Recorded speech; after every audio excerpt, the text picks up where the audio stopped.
Ils obéirent. Alors, s'arrangeant sur le lit et se couvrant bien avec les pans de sa robe, elle laissa tomber le long de ses épaules un voile qu'elle portait sur la tête, montrant, dans son visage découvert, la figure même de la lune, ou pour mieux dire du soleil lui-même, quand il se lève pur et dans tout son éclat. Des perles liquides lui coulaient des yeux, qu'elle essuyait avec un mouchoir d'une extrême blancheur, et des mains telles qu'entre elle et le mouchoir, il eût été difficile d'établir une différence. Finalement, après avoir laissé échapper bien des soupirs, après avoir essayé de calmer un peu sa poitrine oppressée, elle dit d'une voix faible et tremblante : « Je suis, Seigneur, celle que vous aurez sans doute entendu nommer bien des fois dans cette ville. Car telle qu'est ma beauté, il y a peu de langues qui n'en publient la renommée.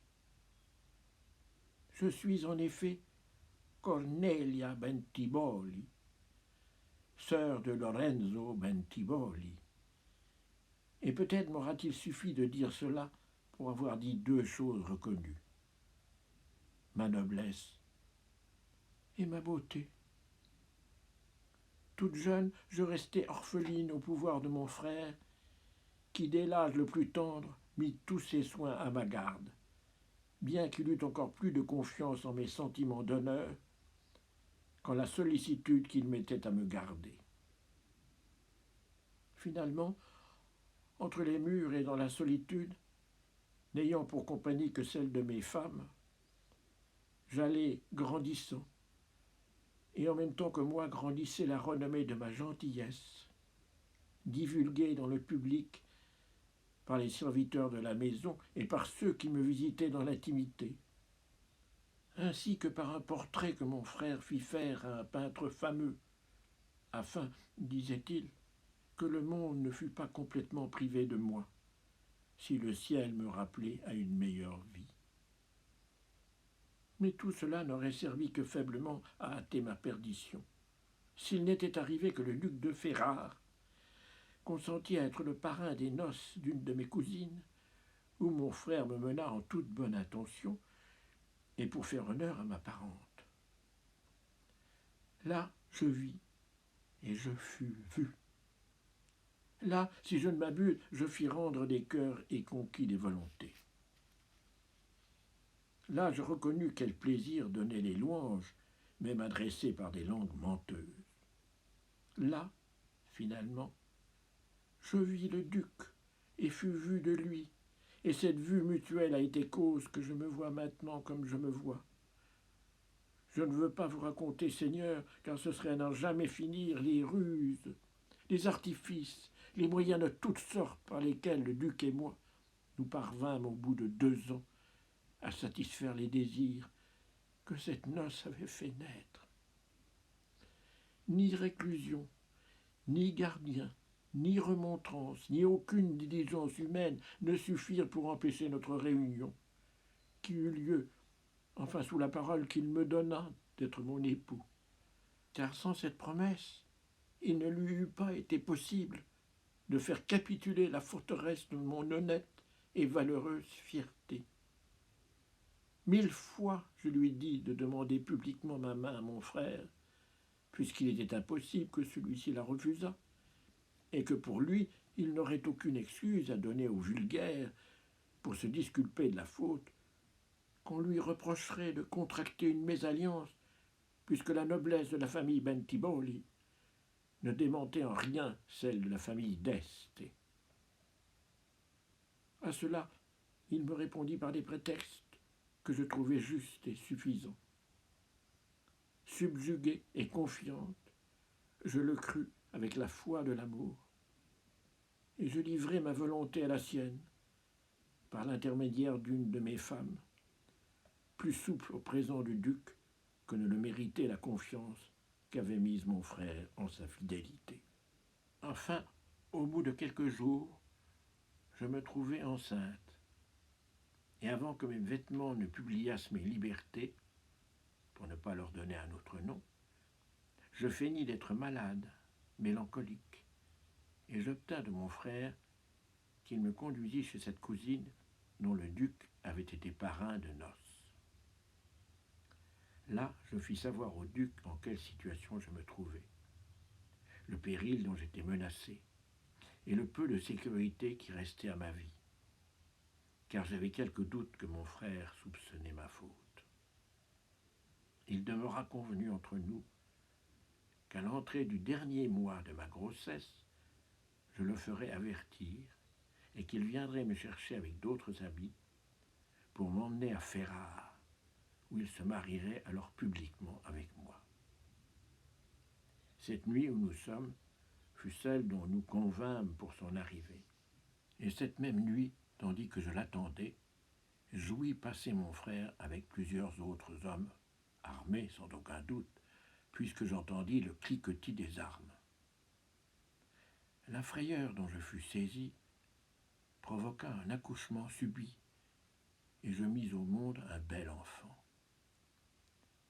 Celle de mes femmes qui était dans le secret de mon aventure, et en avait été l'intermédiaire, s'étant préparée pour l'événement, enveloppa la petite créature dans des langes autres que ceux que portait celle qu'on a déposée sur le seuil de votre maison. Puis, s'étant avancée à la porte de la rue, elle remit l'enfant, m'a-t-elle dit, à un serviteur du duc. Pour moi, peu de temps après, m'étant arrangé le mieux que je pus dans une si pressante nécessité, je quittai la maison, croyant que le duc était dans la rue. Je n'aurais pas dû sortir avant qu'il fût arrivé à la porte. Mais la frayeur que m'avait causée l'approche de la troupe armée de mon frère, duquel je croyais sentir l'épée sur ma gorge, ne me laissa pas réfléchir plus sagement. Hors de moi, insensé, je m'enfuis de la maison, et il m'arriva ce dont vous fûtes témoin. Maintenant, bien que je me voie sans mon enfant, sans mon époux, et menacé de plus grands malheurs, je rends grâce au ciel de ce qu'il m'a conduit en votre pouvoir, vous, de qui je me promets tout ce qu'on peut attendre de la courtoisie espagnole, de la vôtre surtout, que vous saurez rehausser par la noblesse qui vous est personnelle. En achevant ces mots, elle se laissa tomber tout de son long sur le lit. Les deux amis accoururent, croyant qu'elle était évanouie, mais ils virent qu'elle pleurait amèrement. Don Juan lui dit : « Si jusqu'ici, belle et noble dame, Don Antonio et moi avons eu pitié de vous, seulement parce que vous étiez femme, maintenant que nous connaissons votre qualité, cette pitié devient un devoir impérieux de vous servir. Reprenez courage, cessez de défaillir, et quelque peu fait que vous soyez à de tels événements, vous prouverez d'autant mieux qui vous êtes que vous les supporterez avec plus de fermeté. Croyez-moi, madame, j'imagine que ces événements étranges doivent avoir une heureuse fin. Les cieux ne permettront pas que tant de beauté se perde, que de si chastes intentions soient déçues. Couchez-vous, madame, et prenez soin de votre santé. Vous en avez besoin. Notre gouvernante viendra vous servir, et vous pourrez avoir en elle autant de confiance qu'en nous-mêmes. Elle saura aussi bien garder le silence sur vos disgrâces que remédier à vos nécessités. Celle où je me trouve, répondit la dame, est telle qu'elle me forcerait à des choses plus difficiles. Faites entrer, Seigneur, qui vous voudrez. Envoyée par vous, cette femme ne peut manquer d'être bonne pour ce que j'attends d'elle. Mais toutefois, je vous en supplie, que personne ne me voie autre que votre gouvernante. Vous serez obéi, répondit Don Antonio. Et les deux amis la laissèrent seule en quittant la chambre. Don Juan dit à la gouvernante d'y entrer et de porter l'enfant avec ses premiers langes si elle les lui avait remis. La gouvernante répondit que l'enfant était comme il l'avait apporté. Elle entra donc, bien avisée de ce qu'elle devait répondre à ce que lui demanderait au sujet de cet enfant la dame qu'elle trouverait dans la chambre. En la voyant entrer, Cornélia lui dit « Soyez la bienvenue, mon ami. Donnez-moi cet enfant et approchez cette lumière. » La gouvernante obéit, mais Cornélia n'eut pas plus tôt pris l'enfant dans ses bras qu'elle changea de visage, et le dévorant des yeux. « Dites-moi, dame gouvernante, s'écria-t-elle, cet enfant et celui qu'on me porta tout à l'heure, est-ce le même ?»« Oui, madame, répondit la gouvernante. »« Mais pourquoi ces langes sont-ils changés ?» répliqua Cornélia. « En vérité, mon ami, ce ne sont pas les mêmes langes, ou ce n'est pas le même enfant. »« Tout cela peut bien être, répartit la gouvernante. »« Comment tout cela peut bien être ?» s'écria la dame. « Sainte Vierge, que dites-vous là, gouvernante ? Ah, le cœur me bondit dans la poitrine, jusqu'à ce que je sache d'où vient cet échange. Apprenez-le-moi, mon ami, par tout ce que vous aimez le mieux. Je vous en conjure, dites-moi d'où vous sont venus ces langes si riches. Il faut que vous sachiez qu'ils sont à moi. Si la vue ne me trompe, ou si la mémoire ne m'abuse, c'est dans ces langes, ou d'autres tout semblables, que j'ai remis à ma camériste le bijou chéri de mon âme. Qui les lui a ôtés? Malheur à moi. Qui les a apportés ici? Don Juan et Don Antonio, qui entendaient toutes ces plaintes, ne voulurent pas permettre que la pauvre dame les continuât davantage, et que l'erreur où l'avait jeté le changement des langes la tint plus longtemps en peine. Ils entrèrent, et Don Juan lui dit « Ces langes et cet enfant vous appartiennent, madame. » Aussitôt, il lui conta de point en point comment il était la personne à qui sa camériste avait remis l'enfant, comment il l'avait apporté à la maison, ainsi que l'ordre qu'il avait donné à la gouvernante de changer ses langes, et à quel propos il avait agi de cette façon. « Depuis le moment, ajouta-t-il, où vous nous avez conté les circonstances de votre accouchement, j'ai tenu pour certain que cet enfant était votre fils. Et si je ne l'ai pas dit sur le champ, c'est que je craignais qu'après le doute où vous étiez de le reconnaître, ne survint trop tôt la joie de l'avoir reconnu. » Alors, les larmes de joie que versa Cornélia furent infinies, comme les baisers qu'elle donna à son fils, comme les actions de grâce qu'elle rendit à ses protecteurs, les appelant ses anges gardiens sur la terre, et leur donnant d'autres noms où éclatait toute sa reconnaissance.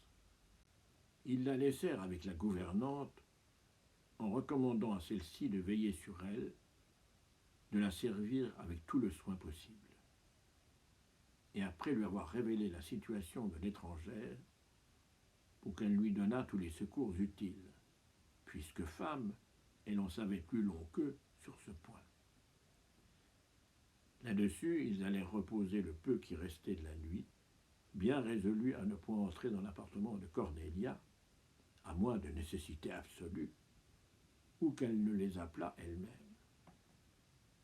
Le jour vint et la gouvernante amena quelqu'un pour donner secrètement et en cachette à téter à l'enfant. Les jeunes gens s'informèrent des nouvelles de Cornélia. La gouvernante répondit qu'elle reposait un peu. Ils allèrent aux écoles et passèrent par la rue du Combat, devant la maison d'où Cornélia était sortie, pour voir si son absence était déjà publique et si l'on en caquetait dans le voisinage. Mais ils n'entendirent pas souffler mot ni de la querelle, ni de la disparition de Cornélia. Leur leçon prise, ils revinrent au logis. Cornélia les fit appeler par la gouvernante. Ils répondirent qu'ils avaient résolu de ne pas mettre les pieds dans sa chambre pour mieux garder le respect qu'elle se devait à elle-même. Mais elle répliqua les larmes aux yeux qu'elle les priait en grâce de la venir voir, et que c'était la bienséance la plus convenable, sinon pour remédier à ces maux, du moins pour l'en consoler. Ils obéirent, et elle les reçut d'un visage riant, avec une extrême politesse. Elle leur demanda de lui faire la grâce de parcourir la ville et de voir s'ils apprendraient quelques nouvelles de son aventure. Ils répondirent qu'ils avaient déjà fait cette démarche avec tout le soin possible et que rien ne se disait encore.